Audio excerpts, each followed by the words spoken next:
aparecer aí que não tem som, pode clicar que continuar, que ele continua. Tá, cara? Às vezes não aparece uma janelinha dizendo, pronto. Então vamos ver aqui, eu tirei um tom mais baixo, porque normalmente esse tom é bem alto, mas eu tirei um tom mais baixo para a gente ir aprendendo. Cadê? Tá aí?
Seja o nome do Senhor.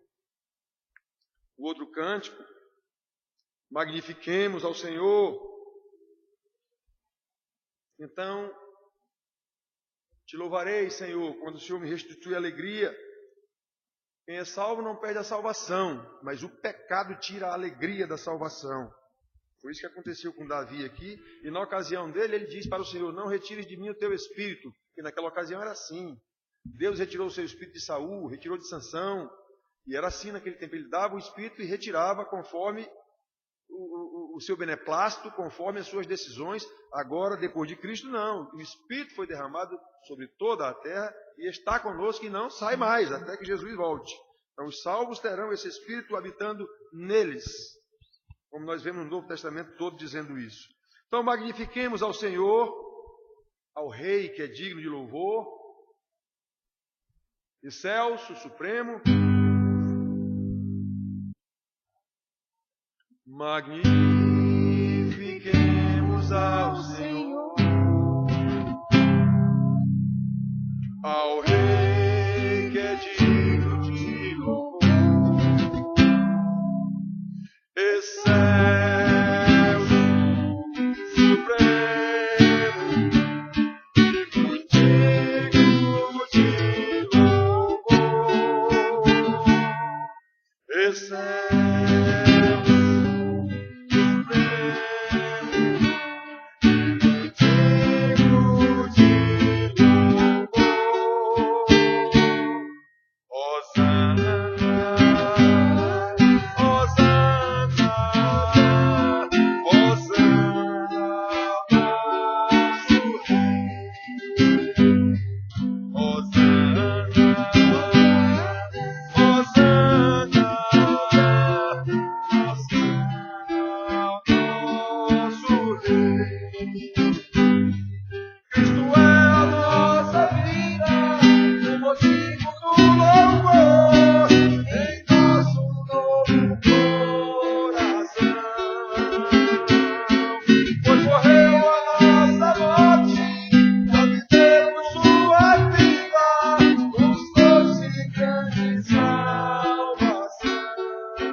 Vamos orar com Keliane.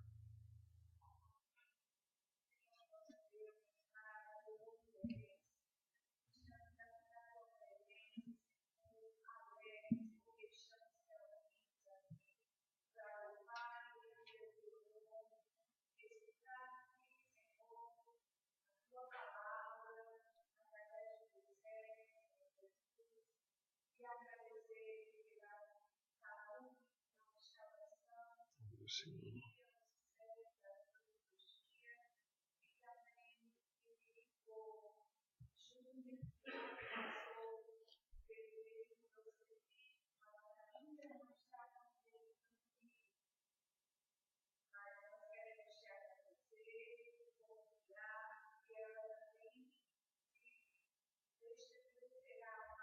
Sim, Pai, com a tua bênção, com a tua graça.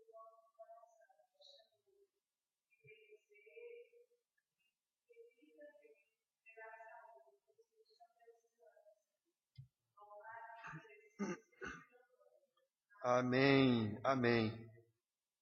Irmãos, Lilian fez uma cirurgia, eu acho que depois de Júnia. Eu acho que foi depois de Júnia a que Lilian fez. Pois é, e Lilian já está aqui conosco. Essa cirurgia é relativamente simples, mas toda cirurgia tem seus pós-cirúrgicos. E Júnia, que se operou antes de Lilian, a mesma cirurgia, Júnia ainda não se recuperou.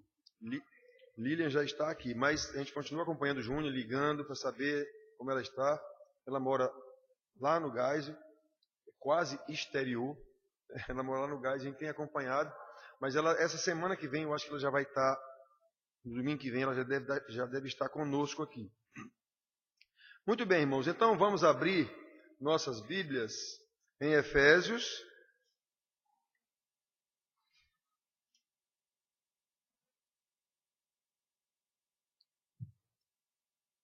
Efésios, capítulo 1. Nós leremos só versículos 3, 4 e 5. Nós queremos hoje falar sobre o eterno amor de Deus, trino, e as consequências desse amor que nos salva. Então nós vamos ver isso aqui. Efésios, capítulo 1, versículos 3, 4 e 5.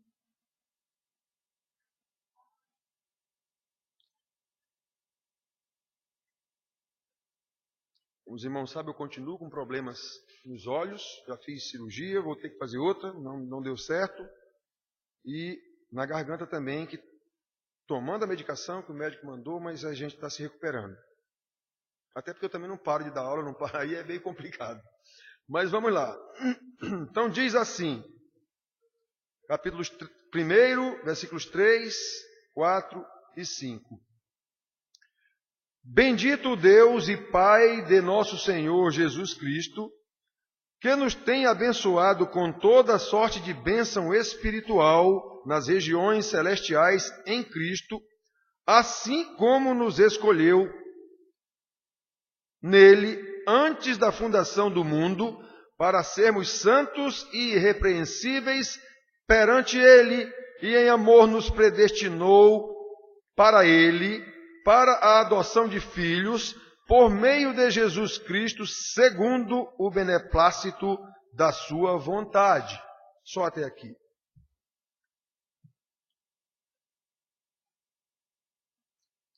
Irmãos, todo esse trecho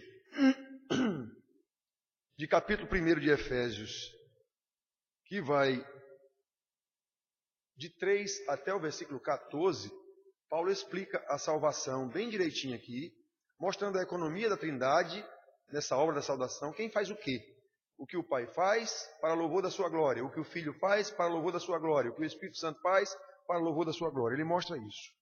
Então nós temos estudado aqui na Escola Dominical o livro de Romanos, que é a carta que apresenta uma doutrina da salvação de forma mais sistematizada. Nós temos 3 livros que nos apresentam, 3 cartas de Paulo que nos apresentam essa salvação muito bem explicadinho. É o livro de Romanos, que é o principal, digamos, o que tem um tratado mais bem explicado. o livro de Efésios e o livro de Gálatas. Todos três nos apresentam uma explicação muito bem explicada da salvação. Mas esse de Efésios aqui, nesse capítulo 1, versículos 3 a 14, ele mostra quem faz o quê.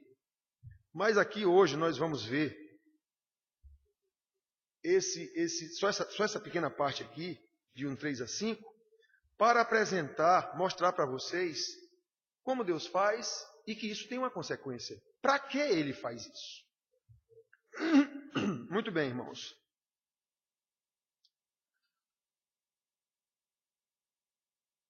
Nós já tratamos aqui, todos esses últimos domingos, de atributos de Deus. Vários atributos de Deus. E já falamos sobre a eternidade de Deus. E lembramos a vocês aqui que nós não temos condição de entender a eternidade. Ora, nós somos limitados. Nós somos limitados no tempo e no espaço. Então nós não temos condição de entender o que é eterno.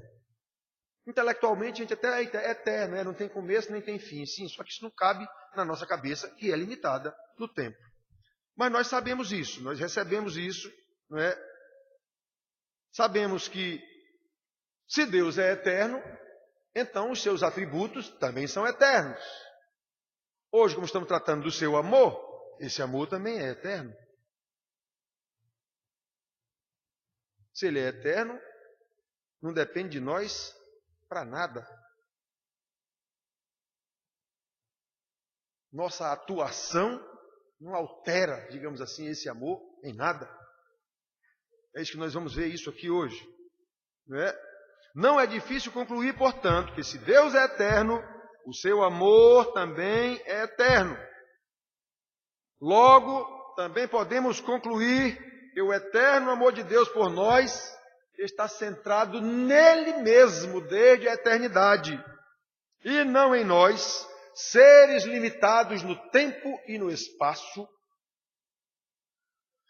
ou em qualquer obra que nós venhamos a fazer para alterar esse amor de Deus, nem mesmo na nossa fidelidade, uma vez crentes, nem mesmo na nossa fidelidade.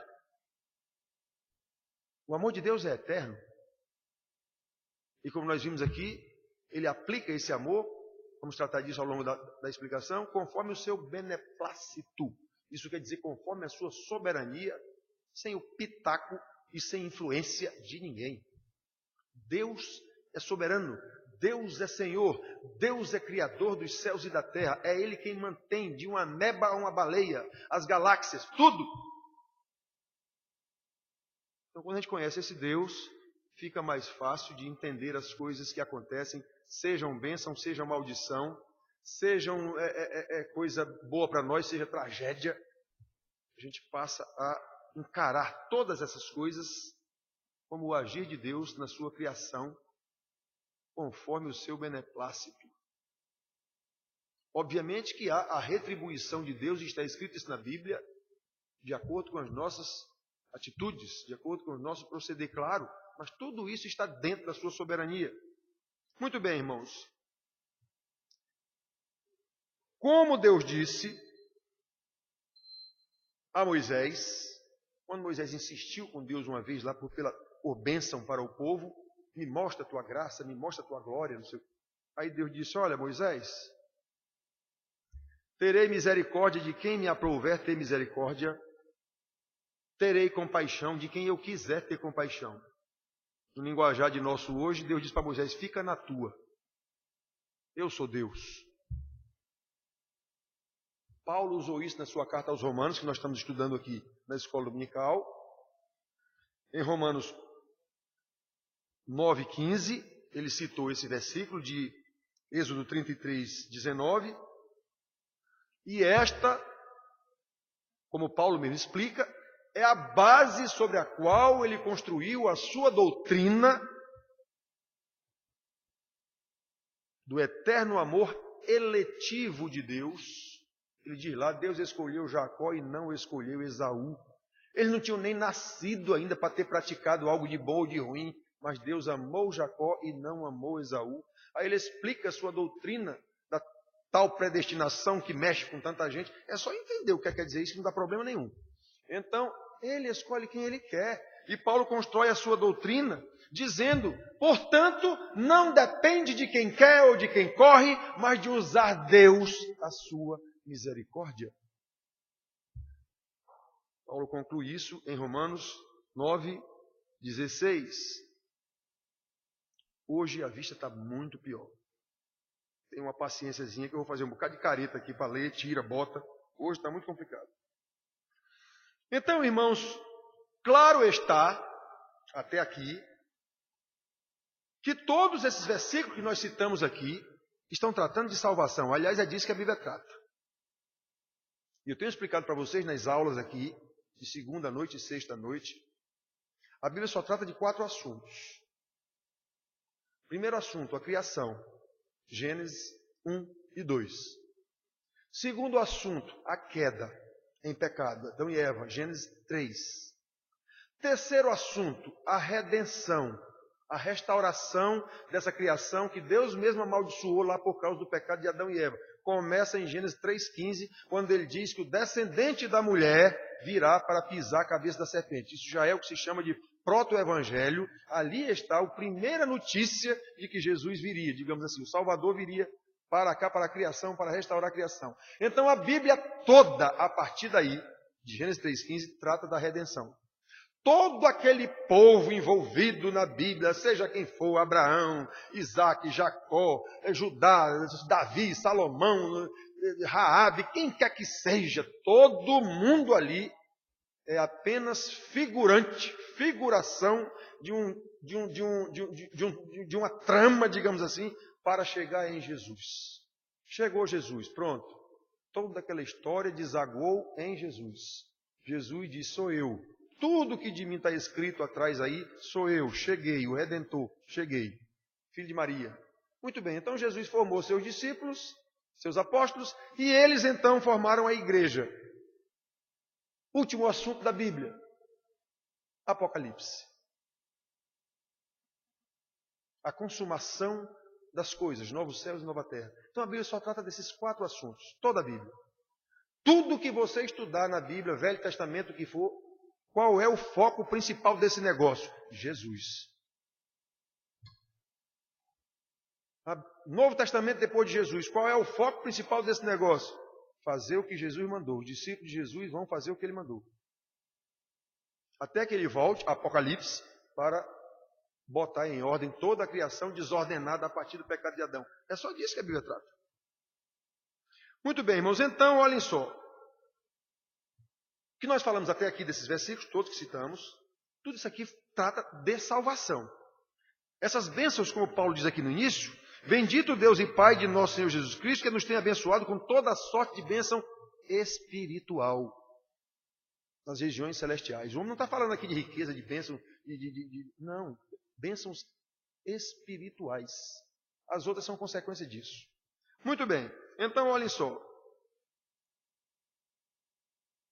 Tudo aqui trata de salvação. Este é um aspecto que não podemos perder de vista toda vez que tratamos com Deus, com a Bíblia, com o próximo, com o que quer que seja. Deus é o foco principal do negócio, Jesus, a salvação. Então é a partir daí que eu vivo bem com a minha mulher, é a partir daí que eu vivo bem com o meu próximo, é a partir daí que as coisas se encaixam na minha vida. É a partir da salvação. Antes da salvação você vive como outra pessoa qualquer vive, pode ser rico, pode ser pobre, pode ser o que for, mas não tem essa visão. Então esse é o primeiro aspecto, é o primeiro ponto. É o primeiro ponto. Todo amor que o Pai nos dedica, todas as bênçãos vindas das regiões celestiais, como Paulo diz aqui, nos são doadas desde a eternidade pelo Pai, em Cristo, no poder do Espírito Santo.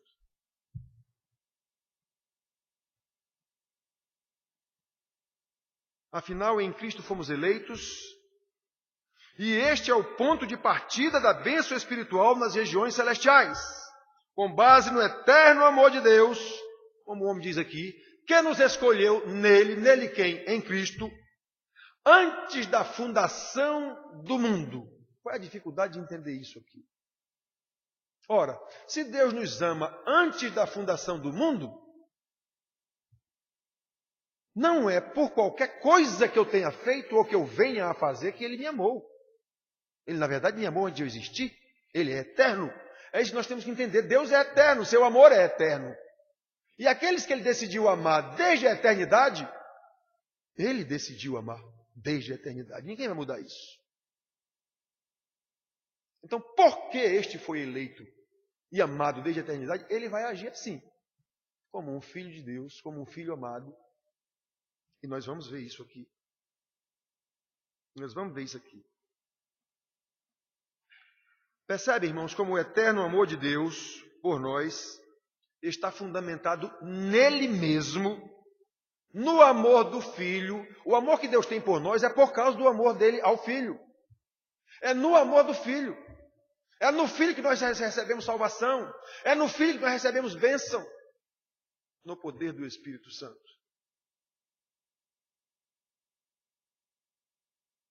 Por isso, o seu eterno amor é incondicional. Não depende de qualquer coisa que possamos fazer para merecê-lo. Nem mesmo, como eu disse, de uma fidelidade nossa. Nem mesmo isso. Senão nós teríamos algum tipo de crédito com o Senhor. Batia lá na porta. Senhor, eu fui fiel ao Senhor, presta atenção. Quer dizer, eu ia arguir e requerer de Deus algum direito. Não existe isso. Ele nos ama porque Ele é amor. Ele nos escolheu porque Ele quis. Ele nos conduz porque Ele quer, no seu poder, conforme o seu beneplácito. E quem é crente sabe disso. Quem não é, fica reclamando que esse negócio está errado. Querendo ensinar a Deus como é que se faz as coisas. Então, irmão, conquanto incondicional, esse amor é essa confusão que dá. Quando a gente diz que o amor de Deus é incondicional e não depende de nós, aí o cara diz, meu amigo, então eu posso fazer o que eu quiser. Não, negativo. Negativo. Esse amor de Deus, ele é incondicional, mas não é inconsequente. Esse amor que é incondicional provoca automaticamente consequência na vida daquele que é amado. Ele tem seus valores alterados, sua vontade alterada, seus amores alterados, tudo. Ele passa a ver as coisas de forma diferente, um ângulo diferente. Como diz Paulo também aos Coríntios, nós temos a mente de Cristo. Eu não estou mais pensando como um mundano pecador, eu agora estou pensando como Cristo. Eu estou progredindo nesta salvação até me igualar a Cristo. É esse o objetivo e o propósito final de Deus ao escolher alguns para fazer assim a maravilhosa salvação. Conforme lemos, antes da fundação do mundo, vamos evoluindo no raciocínio do profeta apóstolo, nesses 3 versículos. Antes da fundação do mundo, Deus nos escolheu para quê? Para quê? Para quê? Para sermos santos e irrepreensíveis perante Ele. Versículo 4. Então, o primeiro versículo que nós vimos, lemos aqui que Ele, em Cristo Jesus, nos escolheu desde a eternidade. Sim, meu coleguinha, para quê? Nos escolheu em quem? Em Cristo. Para quê? Para sermos santos e irrepreensíveis, que nem Jesus foi aqui na terra. Preste atenção, meus irmãos. Aqui nós podemos contestar a heresia arminiana, que diz que Deus nos escolheu porque previu que nós o escolheríamos, que nós seríamos bons, santos ou coisa parecida. Não é isso que está escrito aqui. Não é isso que está escrito na Bíblia, aliás, em lugar nenhum. O que está escrito é sempre isso aqui. Como lemos, desde antes da fundação do mundo, antes de alguém existir, Deus escolheu quem Ele quis. Pecadores iníquos, inimigos dele, como está escrito em Romanos, também em Romanos, inimigos. Não quer saber da lei de Deus, não sabe nem quer saber, é inimigo de Deus. Pois Ele escolheu, e esse Ele transforma em amigo. Exatamente, porque quando ele escolhe para quê? Para ser, não é porque seríamos, não, é para que sejamos santos e irrepreensíveis perante Ele. Relembrando, Ele escolheu para e não escolheu por quê. Se fosse por quê, nós teríamos crédito diante de Deus. Ou seja, irmãos, não são as nossas decisões ou atitudes, presentes ou futuras, em direção a Deus, que favorecem o seu eterno amor por nós. Não é assim que a Bíblia diz. Antes, o que a Bíblia diz é que o amor de Deus é eterno, a sua escolha é eterna, que direciona a quem Ele escolheu. É assim que está escrito, para sermos santos e irrepreensíveis. Não há qualquer mérito em nós diante de Deus. Somos miseráveis pecadores, como falamos aqui quando tratamos da misericórdia de Deus. Misericórdia está associada à miséria. Então muita gente diz, Senhor, tem misericórdia de mim. Ele não sabe o que está dizendo, Senhor, eu sou um miserável. Ele não sabe disso. E se alguém disser, ele se aborrece. Ele quer misericórdia, mas não quer admitir que é um miserável, pecador. Pois é a mesma coisa. Quando eu digo, Senhor, tem misericórdia de mim, lembra do publicano e o pecador? Aliás, o fariseu e o publicano? Jesus contou essa parábola. Pronto, o fariseu é aquele que tem crédito. É o bonachá. Senhor, eu sou bom. Eu tenho crédito aí no céu. Eu dou o dízimo do endro, do cominho, do hortelã. Eu oro 3 vezes ao dia. Ainda apontou para o pobre do publicano. Eu não sou como esse publicano. Eu não sou como esse publicano aí, safado, como se diz aqui na Paraíba, ladrão. Aí o pobre publicano diz, Senhor, tem misericórdia de mim, eu sou um miserável. Ser propício a mim quer dizer, Senhor, te apazigua comigo, me aceita, me transforma. É isso que quer dizer ser propício a mim. Aí Jesus diz, qual dos dois saiu justificado do templo? Foi o santarrão lá? Foi não. Foi aquele que admitiu que era um miserável e que precisava da misericórdia de Deus. Jesus disse isso. Isso serve ou não serve? O fariseu lá são os arminianos que têm direito, não sou eu que decido, eu faço isso, eu faço aquilo. O pobre do publicano lá é o calvinista. Não, eu não sou nada, eu dependo totalmente do Senhor. Existe essa briga de doutrina aí eternamente, mas quem conhece as duas doutrinas tem condição de entender. Já explicamos isso aqui nas aulas. Pois muito bem, irmãos, olhem só.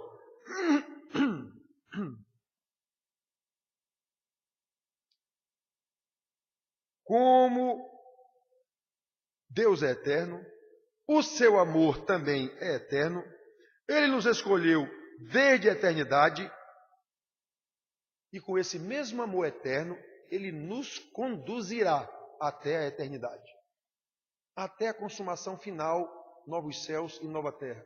Como eu digo aqui, às vezes brincando, não tem trem cheio de cão que nos arranque das mãos de Deus. Jesus mesmo disse isso. Aquele que o Pai me dá, ninguém o tira da minha mão. Ninguém o arrebatará da minha mão. Então não há salvo, diz salvo. Uma vez salvo, Deus vai conduzir esse salvo. Agora os idiotas que dizem, não, eu sou predestinado, eu posso fazer o que eu bem entender. Tem muito presbiteriano idiota que diz isso. Eu sou predestinado, posso fazer o que eu bem entender, que eu já sou salvo. Esse animal nunca foi salvo. E provavelmente nunca será. O que tem esse tipo de convicção, nem é salvo e provavelmente nunca será. Muito bem, irmãos. Quem é salvo, sabe como é a salvação, como Paulo explicou aqui, nós estamos vendo nesse pedacinho aqui. Não há qualquer mérito em nós. Deus nos conduzirá de modo que sejamos santos e irrepreensíveis perante Ele, para louvor da sua glória. Como esse trecho todinho que eu falei no início para vocês diz isso. Capítulo 1, dos versículos 3 ao 14. Do 3 ao 6, mostra o papel do Pai, o que Ele fez. 6, e Ele fez isso para louvor da sua glória. Do 7 em diante, sai mostrando que Ele fez isso em Cristo, como nós já lemos aqui. Aí em Cristo, aí sai dizendo o que Cristo fez. O que Cristo fez nesse processo da economia da salvação. Aí lá no versículo 12, e Ele fez isso para louvor da glória. Aí vem Isso no 12. Aí vem o 13 e o 14, que o Espírito Santo, o papel dele é nos selar, é comunicar isso a nós, selar. 14. E ele fez isso para o louvor da sua glória. Pois é. Não é por nós que Deus faz isso. É pela glória dele. Então, meus filhos, prestem atenção. Segundo o ensino do apóstolo, é com base no amor eterno de Deus que ele nos predestinou para ele, para a adoção de filhos por meio de Cristo Jesus. E está dito aqui que ele fez isso antes da fundação do mundo. Jesus nem existia. Jesus encarnado como homem. Já existia o Filho desde a eternidade. Mas Jesus, filho de Maria, passou a existir quando nasceu. Ou seja, Deus, Filho, encarnou, tomou forma de homem, no homem Jesus, nascido de Maria. Todo mundo sabe dessa história. Muito bem. Então, vejam que coisa maravilhosa. Vamos repetir. Para que possamos acompanhar o raciocínio do profeta, do apóstolo. Para que possamos sedimentar esse conceito da salvação em nossas mentes e corações, de forma que a gente realmente saiba como é que isso se processou. Como Deus é eterno, seu amor também é eterno. Vamos ficar repetindo isso. Então, com base nesse amor, desde a eternidade, Deus nos escolheu para sermos santos e nos predestinou para Ele, para a adoção de filhos por meio de Cristo Jesus. Eu estou dizendo, a Bíblia toda trata disso, o Velho Testamento todo é para nos conduzir a Jesus. Chegou Jesus, pronto, agora é tudo nele também. Os apóstolos, discípulos, não foste vós que me escolhestes a mim, fui eu que escolhi a vós. Tudo vem de Deus. Quando entendemos essa graça, louvado seja Deus. Vamos para os novos céus e nova terra com o nosso Senhor. Quando não entendemos essa graça, louvado seja Deus também. Vamos para o inferno. Ele mesmo diz isso. No último dia, eu mesmo separarei. Para a direita as ovelhas, vinde benditos do meu Pai, para a glória que vos está preparada desde a eternidade. Para a esquerda os bodes, malditos. Ide malditos para o fogo do inferno. Foi Jesus quem disse isso. Isso serve ou não serve? É disso que está tratando aqui, irmãos. É disso que está tratando aqui. Então, olhem só.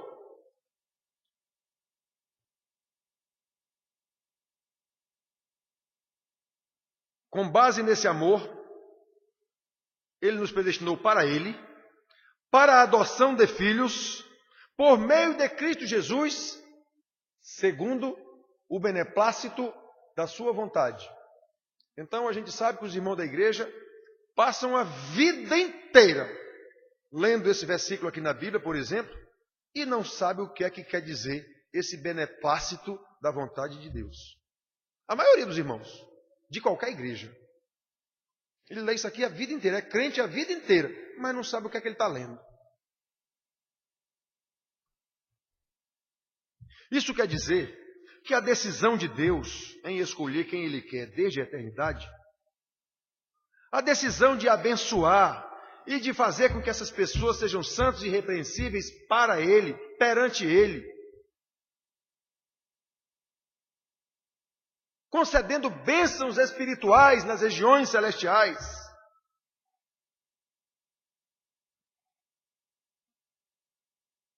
Isso Deus fez desde a eternidade, segundo o beneplácito da sua vontade, ou seja, decisão total dele para o seu prazer. É isso que quer dizer beneplácito da sua vontade. Ele decidiu fazer aquilo que lhe agrada, sem o pitaco de ninguém. Sem ninguém dizer, Senhor, mas olha aqui, eu não sei o quê. Ele decidiu. Ele é Senhor. É isso que quer dizer o beneplácito da sua vontade. Tudo foi decidido por Deus. com base no seu amor eterno e para o seu próprio prazer, segundo a sua vontade soberana. Ou seja, os que Deus escolheu para ele, para o seu agrado, ele os quer junto dele.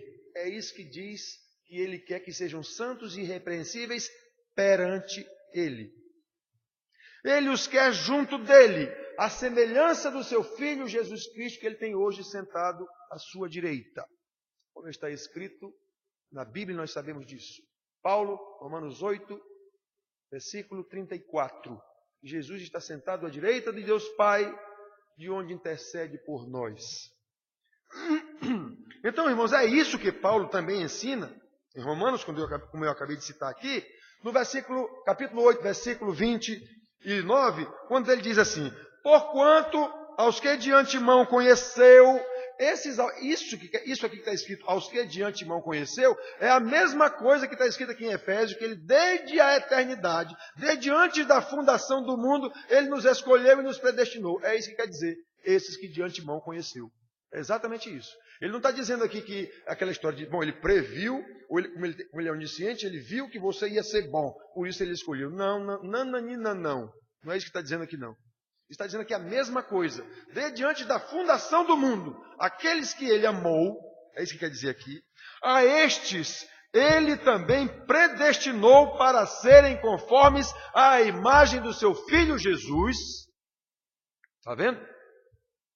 Lá no Efésios está dizendo que ele nos chamou para sermos santos e irrepreensíveis em Cristo, santos e irrepreensíveis perante ele. Em Romanos, desde a eternidade ele nos escolheu, nos amou e nos predestinou para sermos transformados à imagem de Cristo Jesus, para que Jesus seja o primogênito entre muitos irmãos. Primogênito nós sabemos que quer dizer primeiro gerado, mas nesse caso aqui não é essa a conotação da palavra. Aqui quer dizer para que Jesus seja o protótipo, o primogênito, o mais importante, o modelo. Nós vamos ser iguais a ele. É isso que está dizendo. Quem é Jesus? É aquele que o Pai disse: este é o meu Filho amado, em quem me comprazo. Pois bem, esses que ele amou desde a eternidade, e chamou, e predestinou, e santifica, para que sejam santos e irrepreensíveis perante eles, todos eles ouvirão: estes são meus filhos amados, em quem me comprazo. É isso que Paulo está dizendo aqui. É nada menos do que isso ser um crente.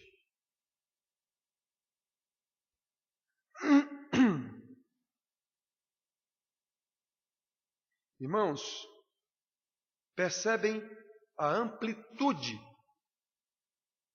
do eterno amor de Deus, Pai, Filho e Espírito Santo, pelos seus eleitos, e as consequências desse amor. Esse amor não é um amor, amei e pronto, salvei e pronto. Sim, colega, para quê?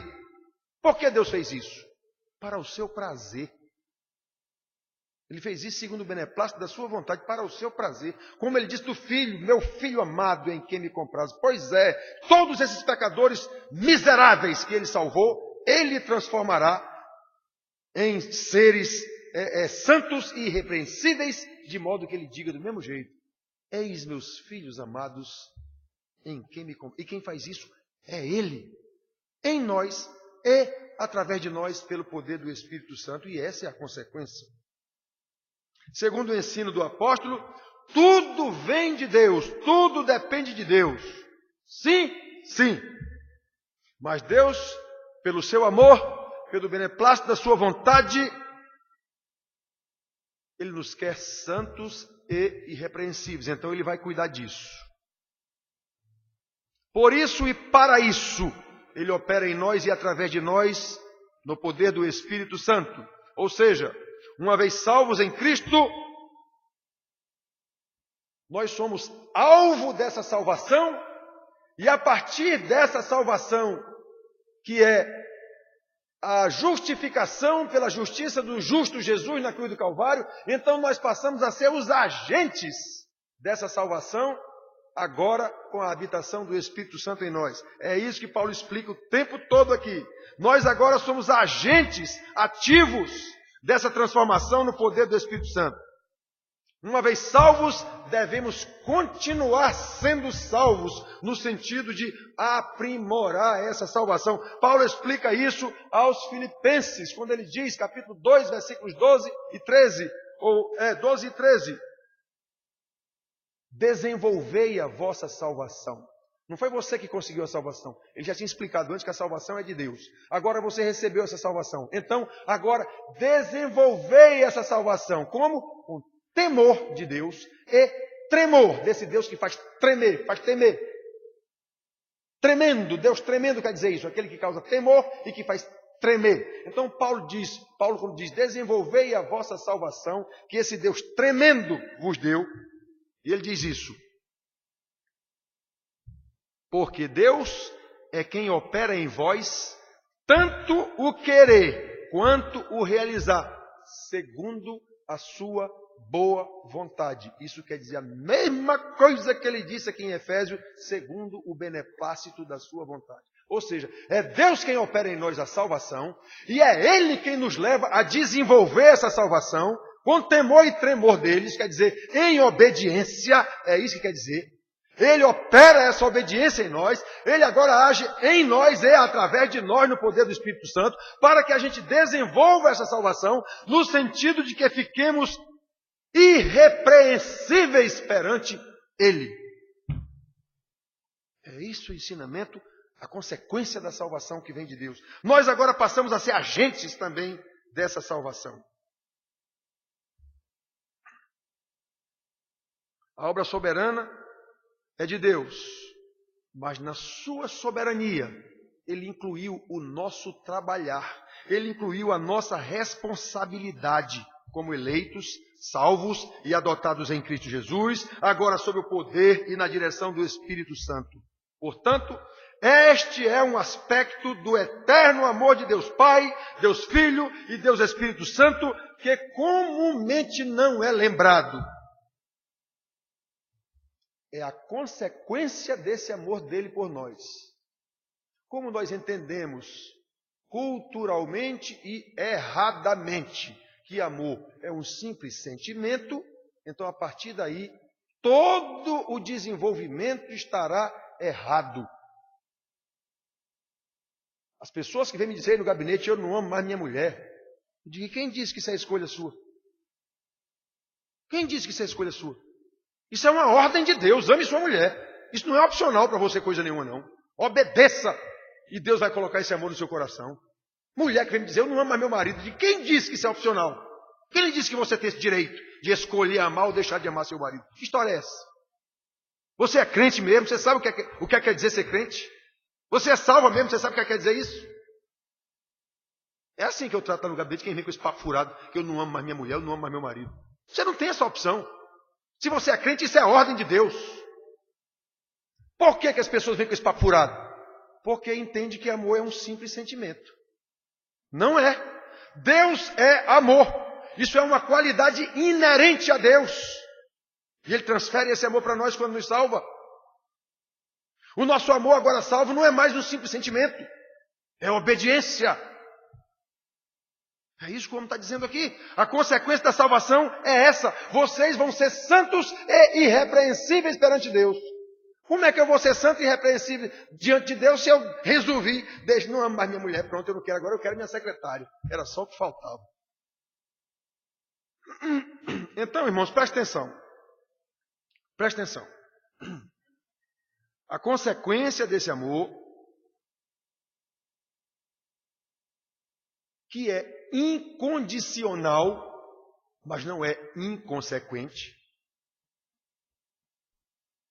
Precisamos lembrar, Deus é amor. Foi o que Ele fez com esse amor? Ele apenas nos amou um sentimento? Não. Ele agiu. Se Ele amou miseráveis pecadores, e Ele quer salvar esses pecadores, para transformá-los em irrepreensíveis perante Ele. O que foi a primeira coisa que Ele fez? Desde Eva, Gênesis 3,15, o descendente da mulher virá pisar a cabeça da serpente. Quem é esse descendente da mulher? Jesus, filho de Maria. O Filho de Deus, Ele amou e agiu. Ele mandou seu próprio filho para morrer numa cruz, no lugar dos pecadores que ele amou. Mas Deus amou o mundo. Esse mundo aí são os seus salvos. O contexto, esse mundo, não é o mundo. Se ele quiser salvar o mundo todo, ele salvaria o mundo todo. Mas ele só quer salvar aqueles que ele escolheu. E Jesus diz isso muito claramente na oração sacerdotal dele, João 17. Pai, eu não oro pelo mundo todo. Eu oro pelos que tu me deste. Pronto. Então foi por isso que ele veio morrer também. Então diz, Jesus, Deus amou o mundo que deu o seu Filho unigênito, para que todo aquele que nele crê, ou a condição original, não pereça. Então a condição original de qualquer pecador desde Adão e Eva é perecimento, inferno. Mas Deus, com o seu amor eterno, eternamente escolheu os que ele mesmo quis, e agora ele salvou através de Cristo Jesus na cruz do Calvário, e agora ele vai tratar de santificar essas pessoas para que eles sejam apresentados perante ele, santos e irrepreensíveis.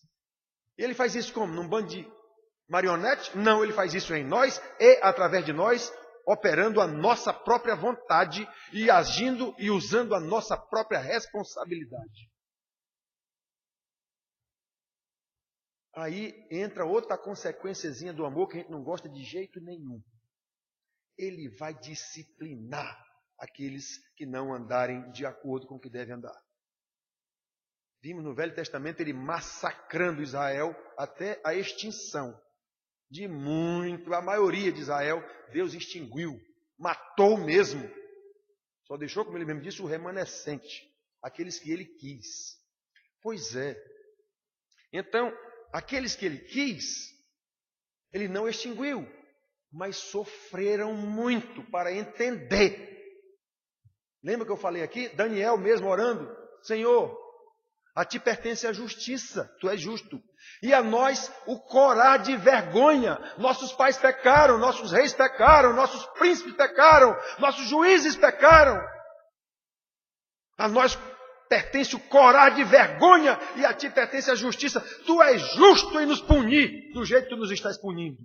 É essa a oração do profeta. Todos oraram assim. O próprio Davi, depois que reconhecia seus pecados, orava do mesmo jeito. Tu és justo, não está fazendo o que está fazendo comigo. Isso é fruto e consequência do seu amor. Isso é fruto e consequência do amor eterno de Deus, da salvação de Deus. Se ele salvou, ele vai santificar. Como é que ele santifica? Disciplinando.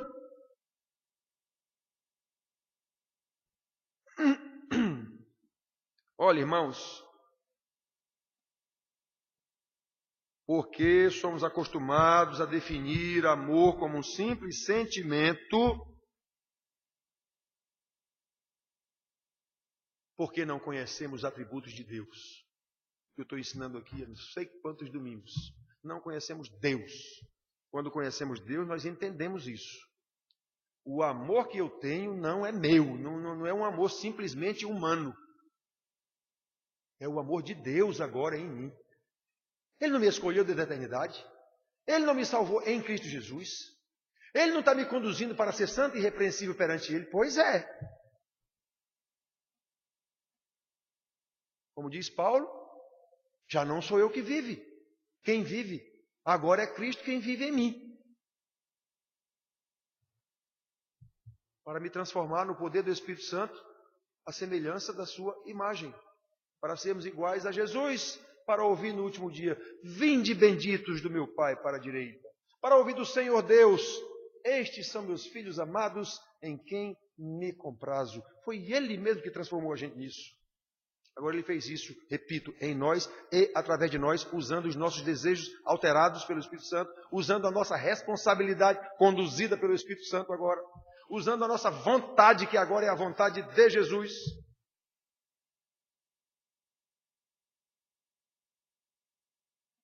Como é que Deus faz para santificar os seus eleitos? Disciplinando-os. Assim escreveu o sábio Salomão. Porque o Senhor repreende a quem ama. Assim como o pai repreende ao filho a quem quer bem. Provérbios 3:12. Todo mundo diz que Deus é amor. Mas é uma raridade alguém entender que está sendo disciplinado por Deus exatamente por causa desse amor. Quando acontece alguma coisa para cima do camarada, ele bota logo a culpa no diabo. Coitado do diabo. Ele bota logo a culpa do diabo. O camarada que diz que é crente não consegue reconhecer que aquilo que está acontecendo com ele é disciplina de Deus exatamente por causa do seu amor para fazer com que ele esteja santo e irrepreensível perante ele. Assim falou Deus Jeová a Israel pela boca do seu profeta Amós. De todas as famílias da terra, ó Israel, a vós eu escolhi. Eu escolhi vocês. De todas as famílias da terra, eu só escolhi vocês. Portanto, eu vos punirei por causa das vossas iniquidades. Exatamente porque eu vos amo, exatamente porque eu separei vocês para mim, eu vou punir vocês por causa dos pecados de vocês. Amós, capítulo 3, versículo 2. Assim falou o Senhor Jesus, na quarta parte da Bíblia, como eu disse para vocês, a consumação final das coisas, lá no Apocalipse, na revelação de Jesus a João, ele disse assim: eu repreendo e disciplino a quantos amo. Sê, pois, zeloso e arrepende-te. Apocalipse 3:13. É muito difícil ter um dito crente que reconheça que está sendo tratado por Deus nas tribulações, nas provações, nas aflições. Ele bota logo a culpa no diabo. Então, irmãos, a salvação de Deus, o amor eterno de Deus que nos salvou e nos escolheu desde a eternidade, em Cristo Jesus, para nos transformar santos e irrepreensíveis. E isso depois que Jesus veio e de fato consumou a salvação, ele disse lá na cruz: está consumado. Pai, todos que tu me deste, eu não perdi nenhum. No último dia ele vai apresentar ao Pai todos, aqui as ovelhas, esses que ouviram do Pai. Estes são os meus filhos amados em quem me comprazo. O meu filho primeiro, aquele que ele disse lá 3 vezes na Bíblia, este é o meu filho amado em quem me comprazo. Ele vai dizer, pronto, ele foi buscar os irmãos mais novos dele e trouxe todos eles. Está aqui, eis meus filhos amados em quem me comprazo. É isso que é a salvação, é isso que Paulo explica aqui. Isso não depende de nós, depende de Deus. Como eu disse, até a nossa fidelidade, até o nosso zelo da palavra de cumprir. É nós, isso somos nós que agimos, sim, mas é no poder do Espírito Santo, senão nós não poderíamos. Ser salvo é milagre de ponta a ponta. É milagre na escolha desde a eternidade.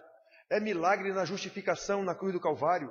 É milagre na adoção, na adoção como irmãos, como filhos em Cristo Jesus. É milagre na santificação no poder do Espírito Santo. E é milagre na glorificação quando o Pai disser, vinde benditos para a glória eterna do Pai. É milagre de ponta a ponta. Nós somos apenas alvo desse amor de Deus, e a partir do momento em que Ele nos salva, nós passamos a ser agentes também nesse processo, com a nossa responsabilidade, com a nossa vontade e com a nossa obediência especialmente. Na aliança de Deus, a única coisa que Ele requer daqueles aos quais Ele incluiu na aliança é obediência. E até esta é Ele quem nos dá. Portanto, irmãos queridos, conhecendo o eterno amor de Deus, que nos escolheu e nos salvou em Cristo Jesus, vamos terminar. Conhecendo esse amor, entendendo a salvação e suas consequências, nós fomos salvos para sermos santos e irrepreensíveis perante Deus. Então, o que se espera de nós, os ditos crentes, é que andemos na direção do Espírito Santo, sejamos santos e irrepreensíveis perante Deus, manifestando o mesmo amor que age a ponto de dar o próprio Filho para nos salvar. No caso de marido e mulher, lá em Efésios, aqui mais na frente, capítulo 5, Paulo diz que os maridos devem agir com as suas mulheres do mesmo jeito que Jesus agiu com a igreja, ou seja, dando-se a si mesmo numa cruz, como ele disse, eu dou a minha vida, ninguém atira de mim. Eu dou a minha vida pelas minhas ovelhas. Pois é, seu doutor marido, que eu não amo mais minha mulher. Que conversa é essa? Se você é crente, você tem que fazer o que Jesus fez. Se for preciso, morra pela sua mulher. Ame sua mulher até a morte. E isso, obviamente, vale para a mulher. E a igreja deve agir como a igreja age com Jesus. Obediente a Jesus.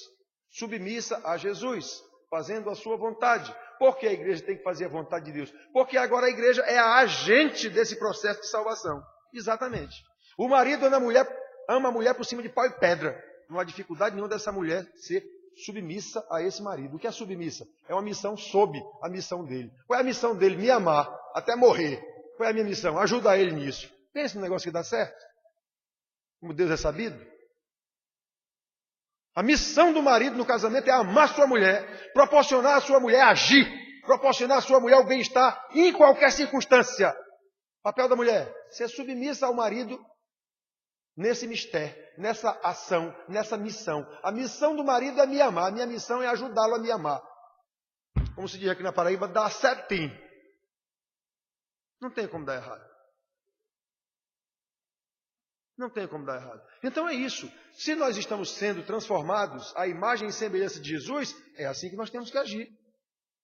Se Deus está trabalhando em nós para sermos santos e irrepreensíveis, é assim que nós temos que agir. Ou então a gente é tudo um bando de crente fuleira, como se diz aqui na Paraíba. Crente nominal, cultural. Não é melhor do que um candoblezeiro em nada. Não é melhor do que um umbandista em nada. Não é melhor do que um espírita em nada, é a mesma coisa. Aliás, não é melhor do que um satanista em nada, é a mesma coisa, é um simples religioso. Todos estarão entre os bodes. Então, se realmente Deus, essa salvação que a gente viu aqui, que desde antes da fundação do mundo Deus escolheu, chamou do tempo oportuno, em Cristo Jesus. E agora está trabalhando, santificando para que sejam santos e irrepreensíveis perante Ele. Qual é a consequência disso? Exatamente essa. Nós vamos viver de forma a ser filhos de Deus como Jesus. O que é que Jesus disse que fazia aqui na terra? A vontade do Pai. Eu vim aqui fazer a vontade do Pai. O tempo todo ele dizia isso. Até o que eu falo não é de mim, eu falo o que o Pai mandou. As obras que eu faço não são minhas, são do meu Pai. Ele disse o tempo todo isso. Pois é, nós não estamos caminhando para ser iguais a Ele? Nós temos que manifestar o mesmo amor que age, e não um amor apenas de palavras.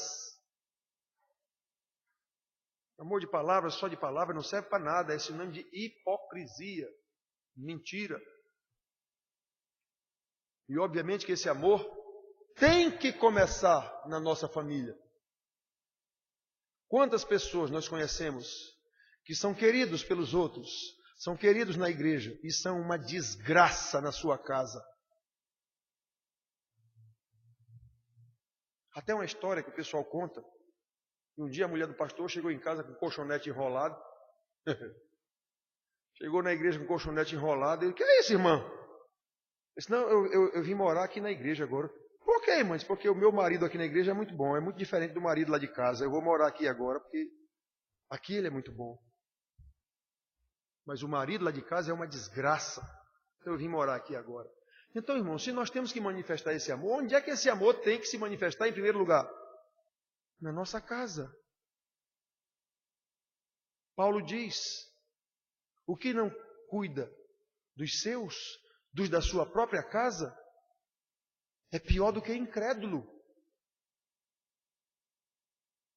Eu tenho que cuidar da minha mulher, eu tenho que cuidar dos meus filhos que estão sob meu cuidado. Isso se estende imediatamente aos meus vizinhos que veem a minha vida. Esse meu amor não é um amor inconsequente, ele tem consequências. A pessoa tem que ver em mim esse amor, ele tem que ver em mim Jesus. Depois dos meus vizinhos, as pessoas com as quais eu convivo, colégio, faculdade, emprego, campo de futebol, seja lá onde for. As pessoas têm que ver esse amor em mim.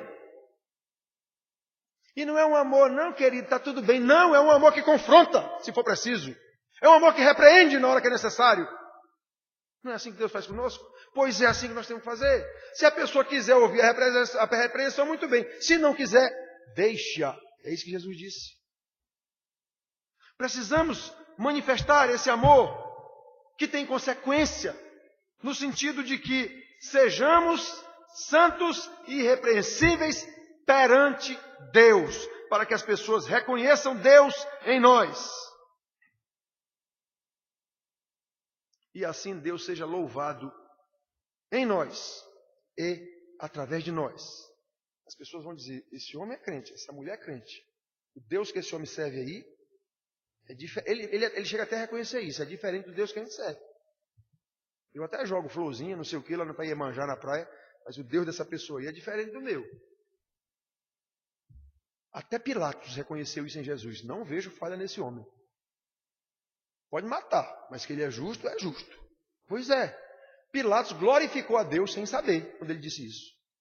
Esse homem é justo. Ele glorificou a Deus nesse momento. Mandou matar Jesus, mas glorificou a Deus. É assim que nós temos que ser, meus filhos. Caminhando no poder de Deus Pai, Filho e Espírito Santo. No sentido de que, como Jesus, sejamos santos e irrepreensíveis para louvor da glória do nosso Deus. É isso que é salvação, é isso que é ser crente, nada menos do que isso. Que Deus nos abençoe. Amém.